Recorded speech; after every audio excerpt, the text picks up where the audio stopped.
I'm really delighted to have the opportunity to talk to you a little bit about equality rights, particularly the equality rights in the Canadian Charter of Rights and Freedoms, which seems to be an important topic to engage with when thinking about inequalities in Canadian society and their consequences. And I'm interested in this afternoon exploring a number of questions with you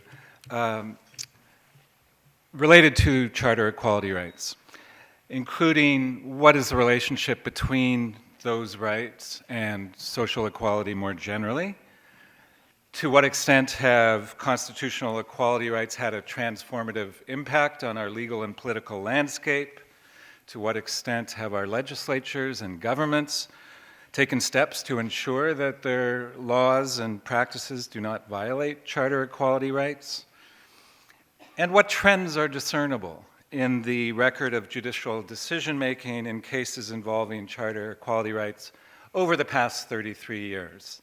Because we've now had 33 years of experience with the Charter equality rights. The Charter came into force on April 7th, 1982.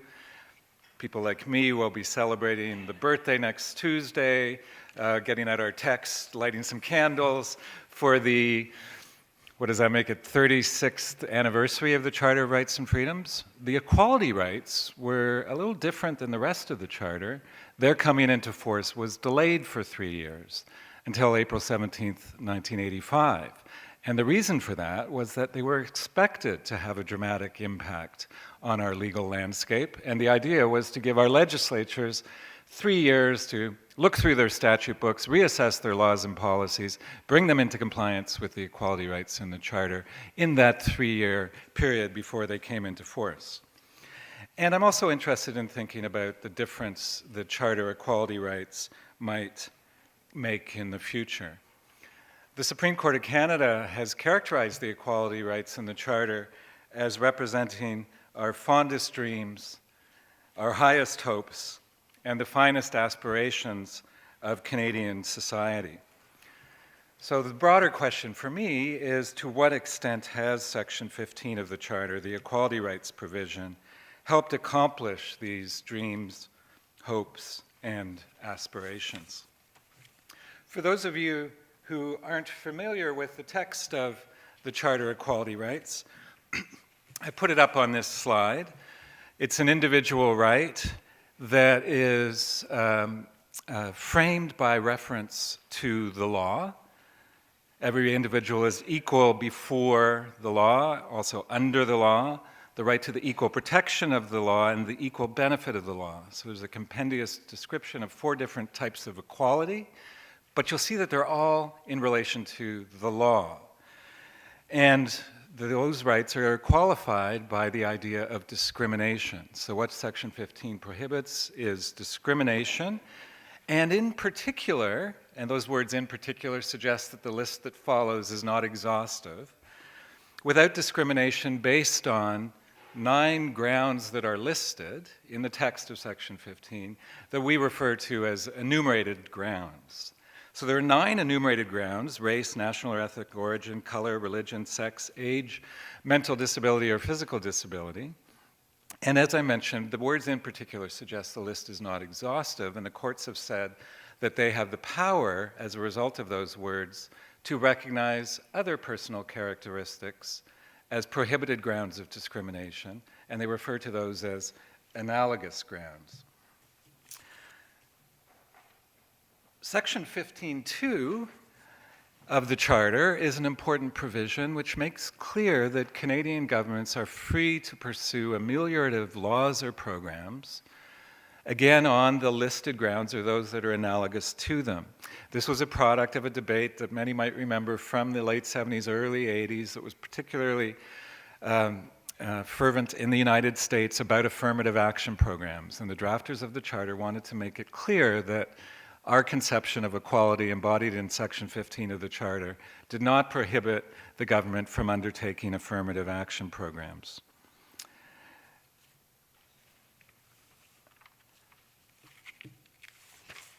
Now you'll notice that the language of Section 15.2 says that Section 15, Section 15.1 does not preclude. So in other words, governments are not prohibited from pursuing affirmative action programs, and perhaps are even encouraged to do so by this framing of our equality rights, but they're not required to do so either. And this is a very important feature of the Charter as a whole. For the most part, it provides individual rights and provides individuals through those rights protection from state interference, what we call negative rights, as opposed to positive rights that place positive obligations on governments to undertake programs to improve the conditions of disadvantaged groups or to make it possible to exercise fundamental freedoms. So the distinction between negative and positive rights is very important in thinking about the impact of the Charter. The equality rights, like other provisions of the Charter, are essentially negative rights with some positive elements, but mostly negative rights. The Supreme Court of Canada has recognized a number of analogous grounds, in other words, has added other personal characteristics that are prohibited grounds of discrimination pursuant to Section 15. They include citizenship, which was the first one added in 1989. And then in 1995, the Supreme Court of Canada recognized two additional analogous grounds, marital status and sexual orientation. And it recognized aboriginality residence, which is perhaps not quite apparent what that means, but it's in essence the difference between members of bands under the Indian Act who live on reserve compared to those who live off reserve. And discrimination based on or off reserve residence has been prohibited by the Supreme Court of Canada. Recognizing an analogous ground is hugely important because then laws that discriminate on that basis, of course, become unconstitutional. And the result of recognizing sexual orientation, for example, and marital status in 1995 was that our legislatures had to do for those grounds what they essentially did for other grounds back in the period from 1982 to 1985. That is, they had to go through the statute books and consider all of the ways in which they discriminated on the basis of sexual orientation and marital status and fix them. And spurred by litigation brought by unmarried opposite-sex couples and same-sex couples, we had dramatic law reform that occurred in the late 1990s and right through to 2005 with the recognition of same-sex marriage on a national basis with the enactment of the Civil Marriage Act by Parliament.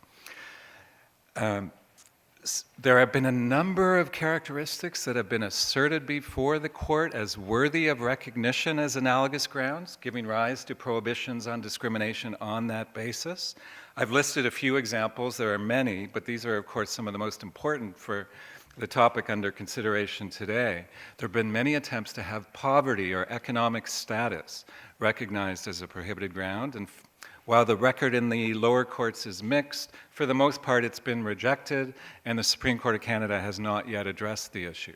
The same is true of homelessness, asserted as an analogous ground, but so far rejected. Likewise for employment status and immigration status. Now, obviously, these are personal characteristics that describe highly vulnerable and disadvantaged groups, but the court has been unwilling to, or the Supreme Court of Canada thus far, and most lower courts have been unwilling to recognize them as analogous grounds. Unwilling, in other words, to take Section 15 into the territory of dealing with economic inequalities more generally. So this is a very important limitation on the Section 15 jurisprudence at this point in time. Now, the courts have said from the outset, and I think this is very important for non-lawyers to understand, that Section 15 is concerned with legal equality, not social equality. They said that in their first decision back in 1989 in the Andrews case that recognized citizenship as an analogous ground and struck down a BC law that barred non-citizens from becoming members of the legal profession. They've said that social equality itself, inequality, is not the target of Section 15. It's concerned with legal equality. That's a very important limitation, very closely related to the one I mentioned earlier about Section 15 being essentially a negative right and not a positive right, meaning it doesn't place obligations on governments to do anything for disadvantaged groups, but it does prohibit governments from discriminating against disadvantaged groups, at least on the prohibited grounds that are listed in Section 15 or have been recognized as analogous. Clearly, Section 15 is a reflection of and helps consolidate certain forms of identity politics, because claims have to be made by reference to one or more prohibited grounds in order to make out a violation of Section 15. And of course, there have been important movements that have led to the recognition of each of the grounds in Section 15. There's a history, of course, behind each of them. The disability rights movement had to fight hard to have disability recognized in Section 15, included back in 1981. We know, of course, that anti-racist movements and feminist movements are responsible for the inclusion of sex and race. And that, no doubt, will be the case going forward. I would imagine gender identity and gender expression will ultimately be recognized as prohibited grounds, for example, at some point in the near future, just as they have been in human rights legislation. As I mentioned, Section 15 has spurred broad legislative reform in several areas. For example, this is the most dramatic example, I think. In a single decade, from the recognition of sexual orientation as a prohibited ground in 1995 through to the enactment of the Civil Marriage Act in 2005, literally hundreds of statutes were amended to bring them into compliance with the Charter to eliminate discrimination against same-sex couples and unmarried couples over the course of that decade. Now, so the record is dramatic on the basis of sexual orientation, marital status in particular, but there are real gaps, surprising gaps perhaps, in what Section 15 has not accomplished. It's done very little to advance the rights of workers, of racialized groups, of vulnerable religious minorities, of the homeless, of those living in poverty. Very little. There's very little Section 15 jurisprudence that touches those issues. And much of the time, the courts have refused to take them on, which isn't to say that those issues haven't been addressed through other provisions of the Charter. For example, Section 2D, freedom of association, has played a huge role in advancing the rights of workers to join unions, to engage in collective bargaining, and to exercise the right to strike. These are all now Charter-protected rights, but not under Section 15, under Section 2D. And it's a bit of an understatement to say that at the moment, Section 15, the equality rights provision of the Charter, the one that's supposed to embody our highest ideals and aspirations, is somewhat out of judicial favor. There's a marked preference that's discernible at the highest reaches at the Supreme Court of Canada, but also at the lower courts, to deal with Charter claims brought by vulnerable or disadvantaged groups under other sections of the Charter, rather than Section 15.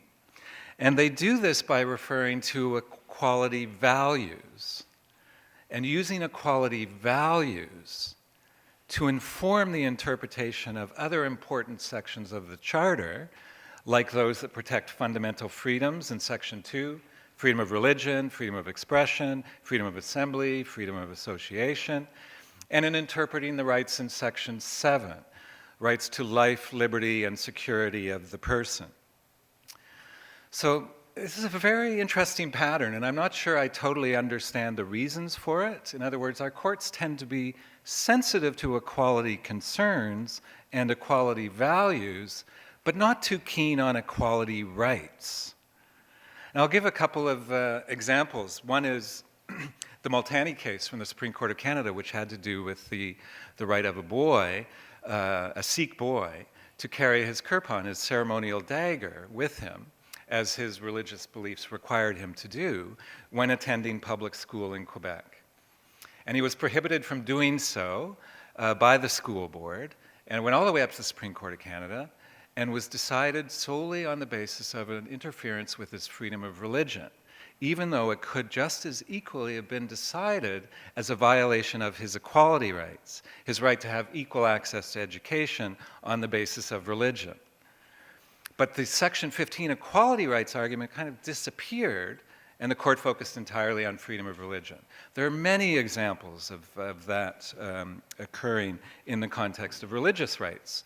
So Section 15, the equality rights, have done almost no work to protect religious minorities because freedom of religion in Section 2A has done all of the work. But I don't think that's an entirely satisfactory way of approaching the issues from a legal point of view, because religious freedom pushes us to focus just on the religious beliefs and practices of an individual and protects us from coercion by the state to abandon our religious beliefs or practices. Section 15 should add the additional lens of not just looking at religion, but also other grounds of discrimination that could be in play, such as race, ethnicity, national origin, and are often in play when we're dealing with discrimination against religious minorities, and also should focus on histories of disadvantage, because redressing histories of disadvantage is a very important part of equality rights and part of the equality rights jurisprudence, but isn't explicitly part of how we think about freedom of religion, typically.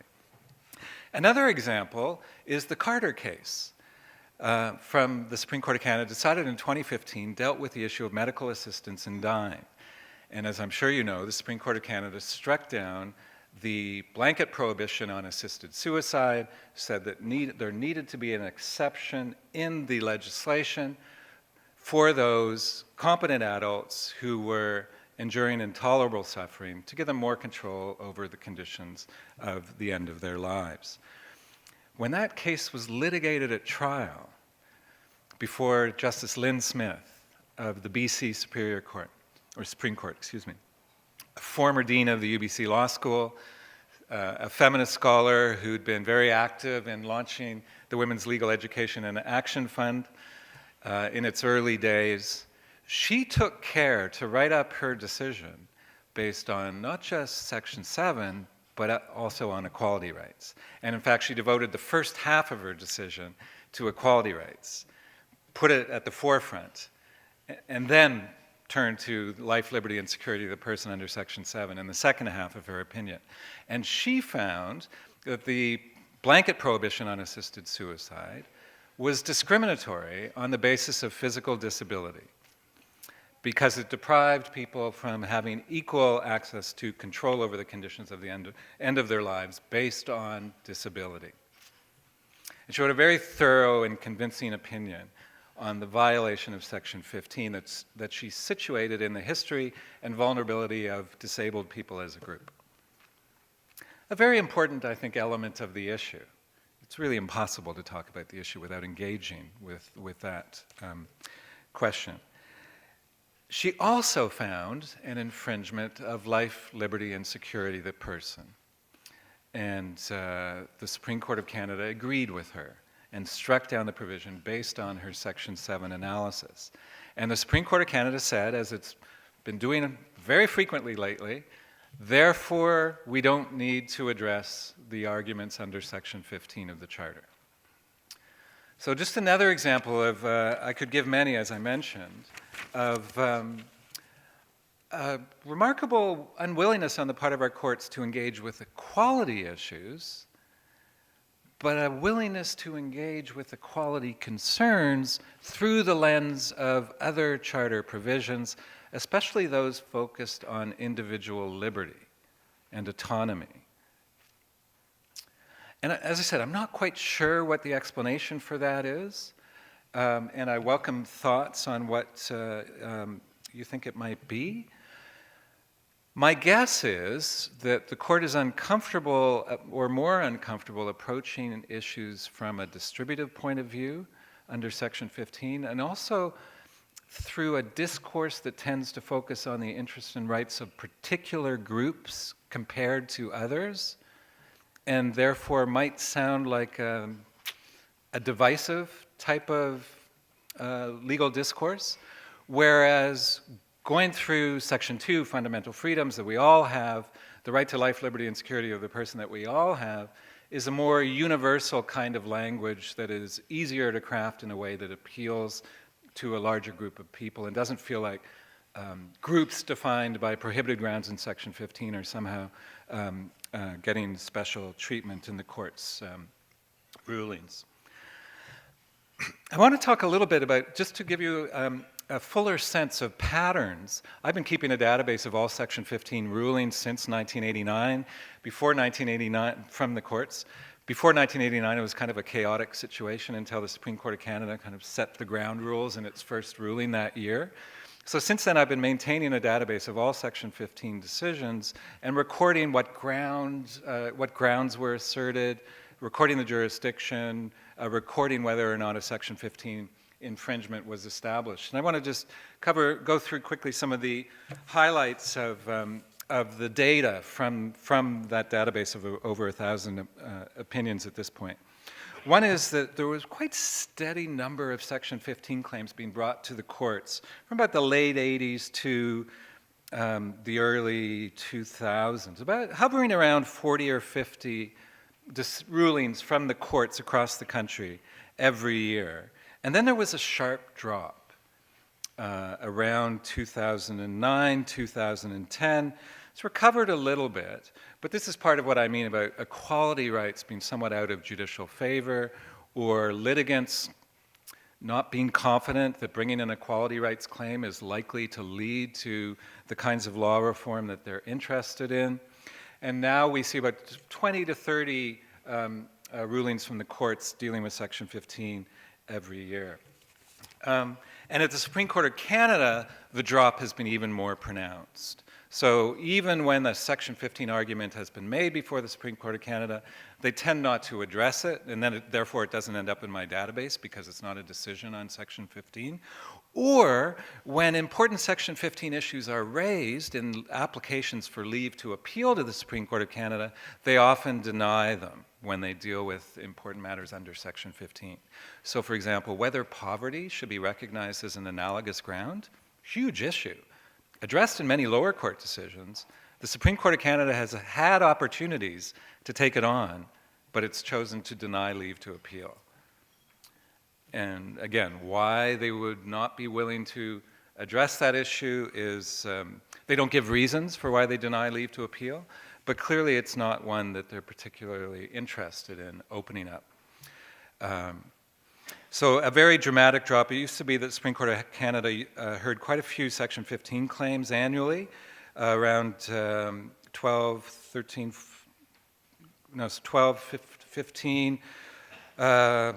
significant drop around 2010, and in the last 3 years there have been no rulings dealing with Section 15 of the Charter.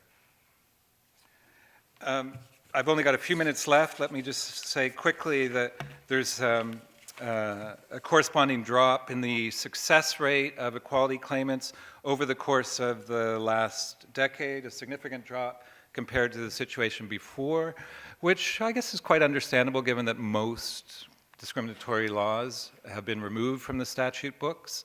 And that, I think, is a big part of the explanation for the higher success rate in earlier years.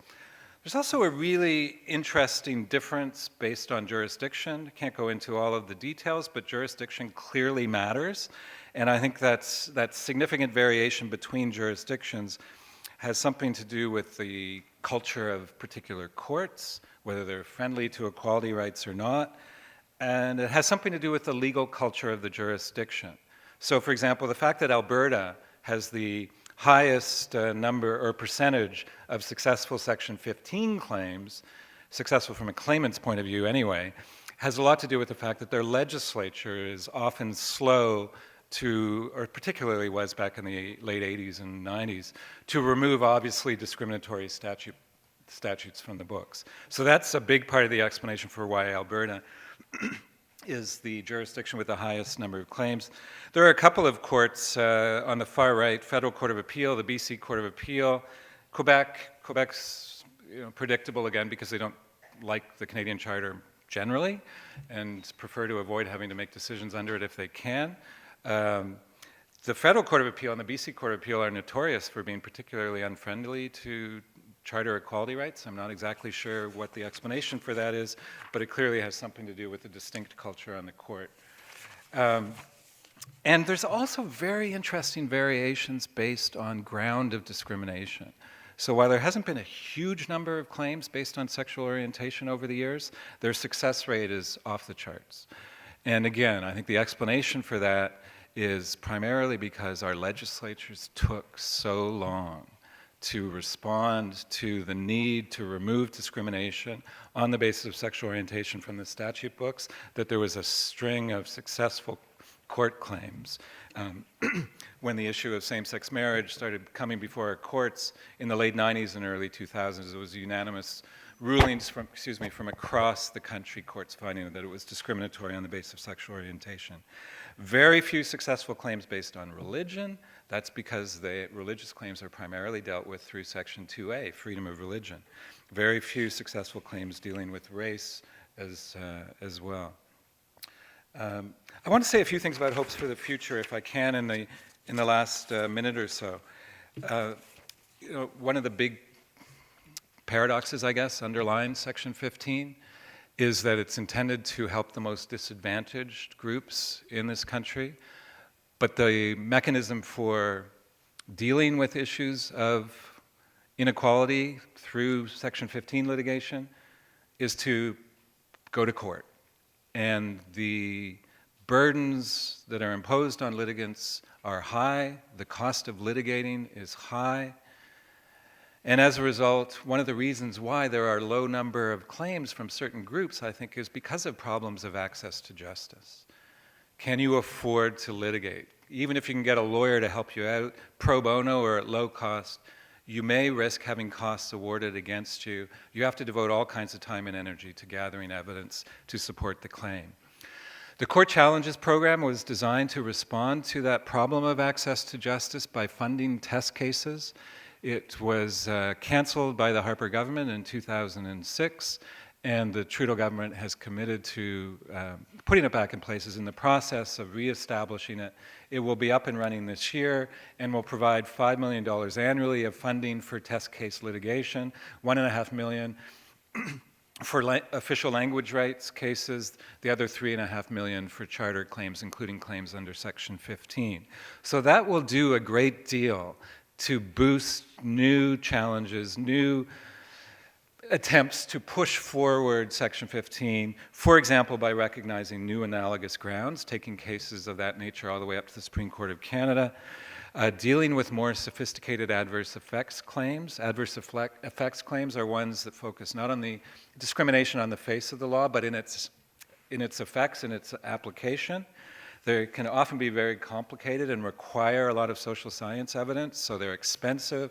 The Court Challenges Program should help in promoting some of those adverse effects discrimination claims.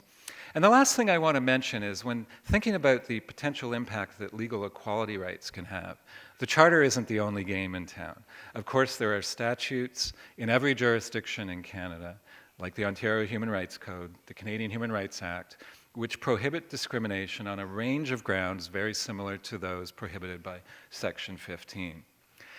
And the human rights codes in every jurisdiction apply to both public and private actors and prohibit discrimination in the provision of goods, services, and facilities. And services is a word that has gradually expanded over the years to include just about everything governments do, from the provision of benefit schemes, from policing, you name it, can be the subject of a discrimination claim. And the big advantage of bringing a discrimination claim to a Human Rights Commission or a Human Rights Tribunal is the commission will carry the case. Or here in Ontario, the Human Rights Legal Support Centre can carry the case. There are no costs involved. You don't have to hire your own lawyer. And there's also a potential for a much more sophisticated range of remedies that can be monitored by the Human Rights Commission. The Caring Society case from the Canadian Human Rights Tribunal, a decision that was released in January 2016, found that it was discriminatory to provide inferior child welfare services to reserved communities compared to the services available to communities to all Canadians off reserves, and ordered the government to close the gap. This is a very powerful case with a powerful remedy, and it's not the only one, because there are dozens of similar claims waiting in the wings before the Canadian Human Rights Commission, dealing with all other kinds of services on reserves: housing, water, policing, etc. So the Caring Society case is a very important precedent, and we are likely to see, I think, perhaps more development in equality rights, and especially in developments addressing serious socioeconomic concerns like those in reserve communities, through human rights institutions that are enforcing statutory human rights protections rather than Section 15 of the Charter. Thanks very much.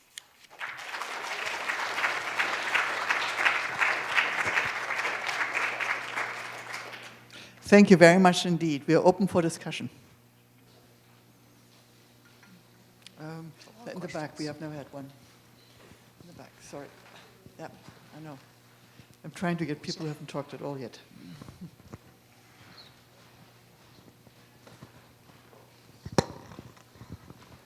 Okay, it's me, I guess. I would be interested to hear more about what you have begun talking about equality of rights versus equality of values. When I hear the word values, I think of a certain Conservative MP in Collingwood and Canadian values.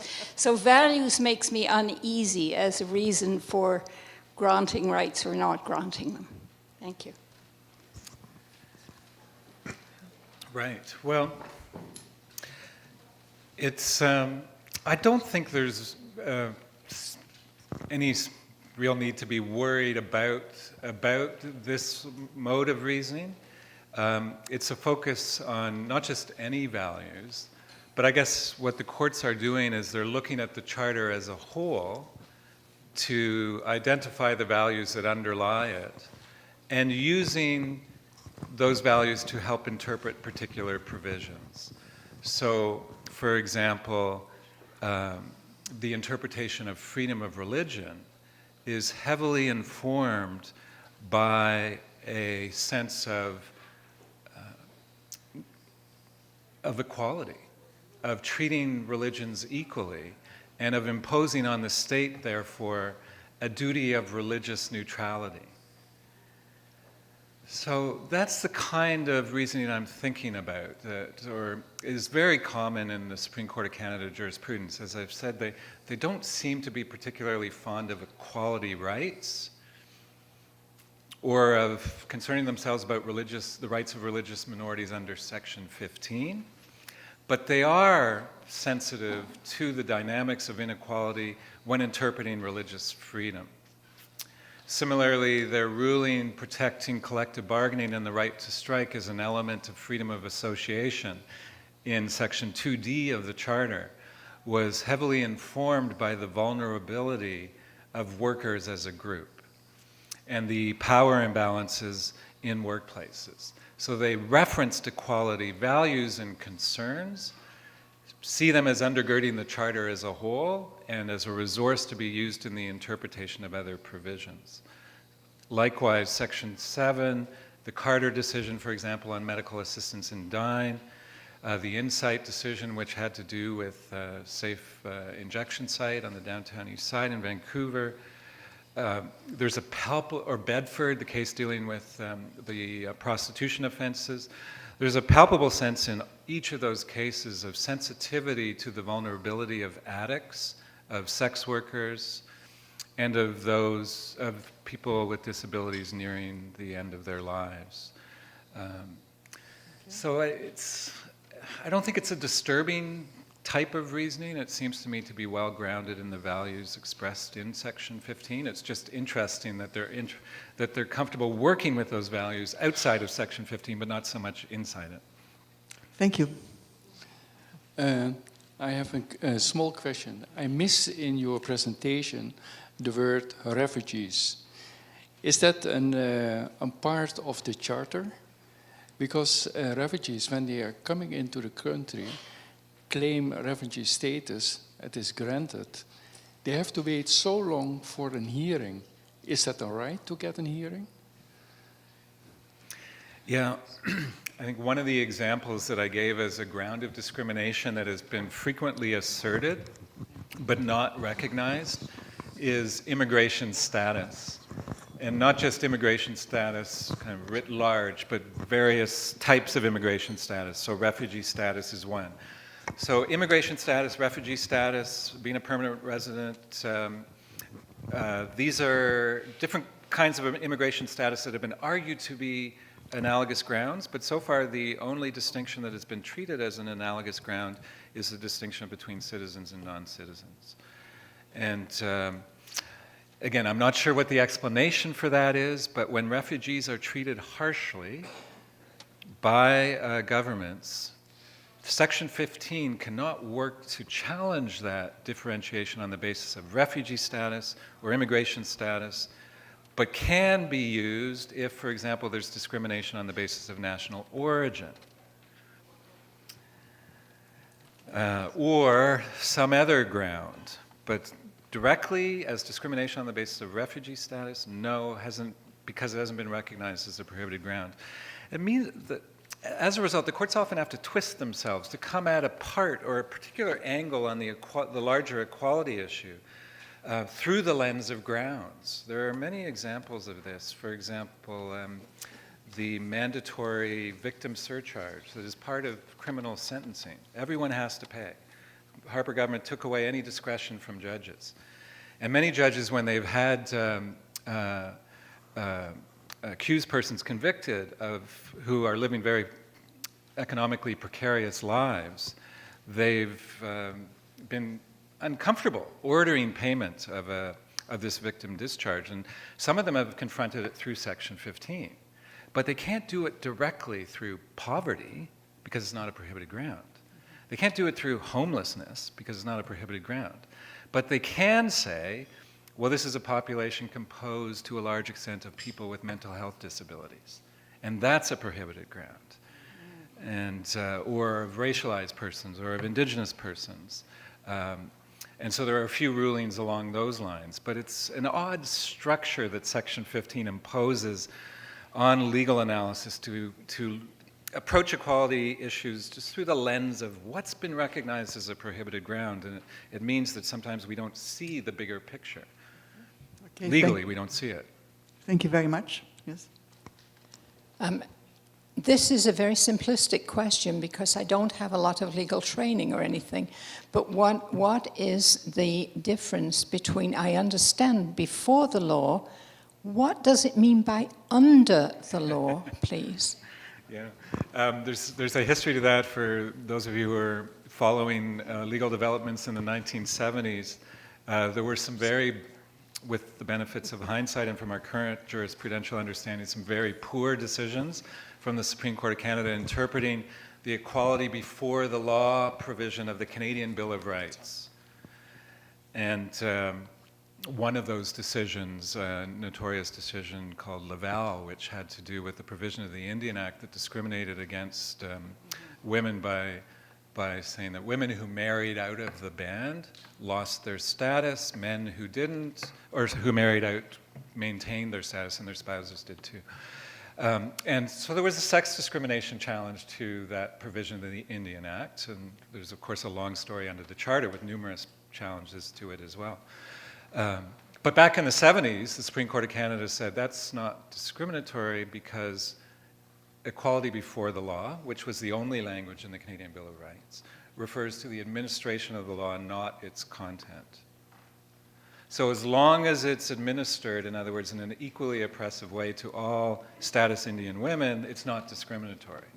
And the court was not willing to interrogate the content of Parliament's choices, lacking a firm constitutional mandate, because the Canadian Bill of Rights was an ordinary statute, to override decisions by our Parliament. So it was a very limited interpretation. The drafters of the Charter wanted to include the same language from the Canadian Bill of Rights, but they also wanted to make clear that they wanted to go beyond it.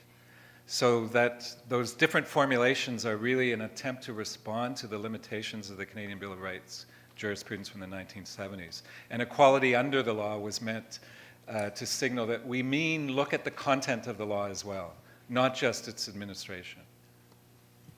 Okay, over there, and then there may be time for one more question, so I'm asking you to keep it short. And I'm taking people who haven't talked at all yet, so that's why I'm discriminating against some, just so you know how it works. My question concerns either freedom of religion or equality of treatment. We have in many provinces school boards, or at least schools, run by religious groups, the Roman Catholic Church being an example in Ontario. In some provinces, the Roman Catholic school boards receive funding from their provincial governments. In other cases, other provinces, other religiously affiliated schools don't. Have the federal courts heard, or have they refused to hear, cases brought in which the complainant, is that the word, is either arguing that it's discriminatory not to help my local religious school because the Catholics get money, or conversely that because you're not helping the schools run by A, B, and C, you should therefore stop providing funds to the Roman Catholics. The complication, of course, is the federal constitution and certain rights provided in 1867.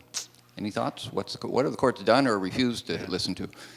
You know, it's such an interesting topic, and I'm sorry we don't have more time because to really answer the question properly would take more than a few minutes.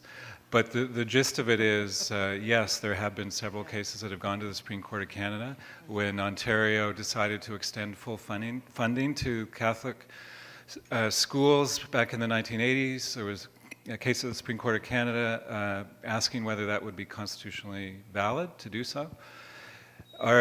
And there was, I guess in the 1990s, a case called Adler that went to the Supreme Court of Canada that also challenged the funding of Catholic separate schools only in Ontario as discriminatory and a violation of freedom of religion, so a violation of both Section 15 and Section 2A. And the main outcome of those cases is, well, there's a provision in the Charter, Section 29, that says the Charter shall not be interpreted in a manner that derogates from the denominational school rights protected in Section 93 of the Constitution Act 1867, but the Supreme Court of Canada has said that even without that provision, we would not interpret the Charter as interfering with constitutional rights that were part of the fundamental bargain between Protestants and Catholics, English and French, back in the 1860s. One part of the Constitution can't be used to take away from the other, in essence. So if we're going to achieve, it's obviously a violation of Section 2A and Section 15, I think, to fund the schools of just one denomination and not others. I don't think there's much doubt on the court about that. The question is, how do you reconcile rights that were fundamental, part of the 1867 Confederation bargain, with charter rights? And Section 29 is meant to make clear that the right way to change the situation regarding denominational rights is through a constitutional amendment, not through litigation. And the last thing I want to mention on this topic is there's increasing controversy about large numbers of people enrolling in denominational schools who are not actually members of the denomination, and there's been a serious issue in Saskatchewan about that. A case called Good Spirit found that the way that the Saskatchewan denominational schools were operating was beyond the scope of the rights protected by Section 93 of the 1867 Act, and therefore was vulnerable to a charter challenge, and declared the current funding regime in Saskatchewan unconstitutional as a result. That case is on appeal. The Premier of Saskatchewan talked about invoking the notwithstanding clause to overcome it, and I think we have increasingly have issues of a similar nature in Ontario, as enrollment in denominational school is increasingly not just for members of the denomination, which I think does raise serious issues about the balance between the 1867 rights and the charter rights. So it's a mobile situation, I think, at the moment. Thank you very much. We have a slew of questions that would like to be asked, but we can't do it now because we have another wonderful speaker coming up. There will be a discussion at the end. And so the people who weren't recognized now, maybe you can bring up your question at that time We simply need to move on. But before, I would like to thank you in our name for a very interesting talk and give you a copy of the book from Peter Russell on Canada's balance. Thank you so very, much, very Maggie. much. Appreciate it.